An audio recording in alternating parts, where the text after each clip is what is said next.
Sahabat, mari kita bedah pidato Dasko di DPR itu. Kalau sekilas didengar, manis sekali.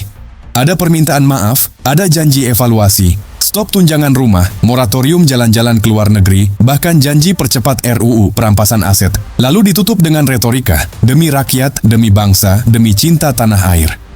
Pertanyaannya, apakah semua ini nyata atau cuma trik klasik?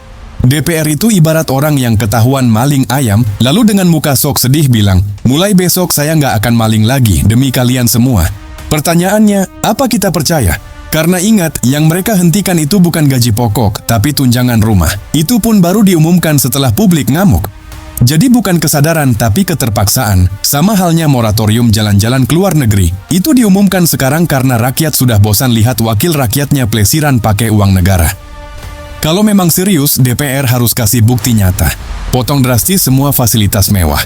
Jangan setengah-setengah. Dorong RUU perampasan aset sampai disahkan. Jangan cuma dilama-lamain di meja pembahasan sambil lobi sana-sini.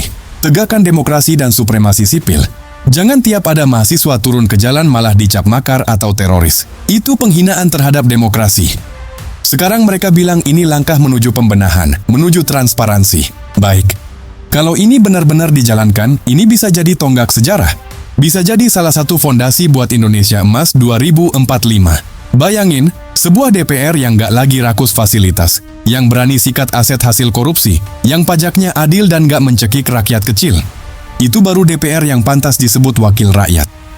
Tapi jangan salah, saudara. Indonesia Emas itu bukan sekadar slogan. Itu proyek besar. Butuh nyali potong kepentingan elite, butuh DPR yang rela bunuh rente politik dari dalam tubuhnya sendiri.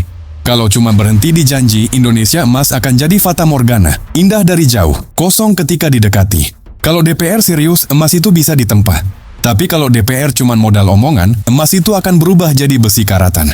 Karena emas itu lahir dari tempaan, dari api dan tekanan, bukan dari kata-kata manis.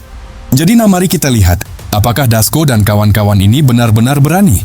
Atau sekadar main sandiwara di panggung politik. Kalau mereka berani, kita harus dukung. Tapi kalau mereka bohong lagi, rakyat harus siap pasang badan, siap catat, siap tuntut, siap tekan.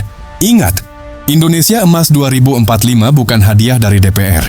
Itu hasil keringat rakyat, hasil darah mahasiswa yang ditembak gas air mata, hasil nyali masyarakat sipil yang gak pernah berhenti bersuara. Jangan pernah kita serahkan masa depan bangsa ini pada janji-janji palsu. Kalau DPR serius, emas bisa kita raih. Kalau DPR main-main, ya wassalam, Indonesia Emas cuma jadi brosur kampanye, bukan kenyataan.